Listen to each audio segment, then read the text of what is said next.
கோவிலூர் ஆண்டவர் விளையாட்டு உடற்பயிற்சி கல்லூரி சார்பாக கோடைக்கால கால்பந்து பயிற்சி முகாம் 5/5/2024 முதல் 15/5/2024 வரை நடைபெற்றது. இதில் 42 பள்ளி மாணவர்கள் பயிற்சி பெற்றனர். இதற்கான ஏற்பாட்டை கல்லூரி நிர்வாகமும் தாளாளர் வீரப்பன், முதல்வர் ரவீந்திரன் மற்றும் பயிற்சியாளர் ராஜ இசக்கி ஈஸ்வரி செய்திருந்தனர். பயிற்சி முடித்த நாளான இன்று பயிற்சி முடித்த மாணவர்களுக்கு சான்றிதழ்கள் வழங்கப்பட்டன. முடிவில் கல்லூரி பேராசிரியர் முனைவர் சாத்தாக்குட்டி நன்றியுரை கூறினார்.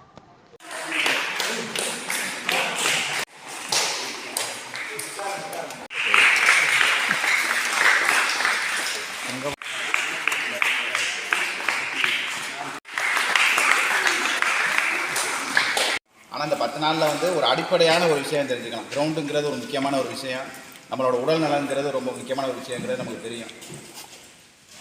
அதுபோக இங்கே வந்த நாள்லேருந்து இந்த நாளில் கணக்கு பண்ணும்போது இன்னும் கொஞ்சம் நல்லா விளையாட ஆரம்பிச்சிருக்காங்க. ஒரு ரூல்ஸ் ஆச்சும் தெரிய ஆரம்பிச்சிருக்கு. அதனால் முதல்ல நன்றியை தெரிவிச்சுக்கிறேன்.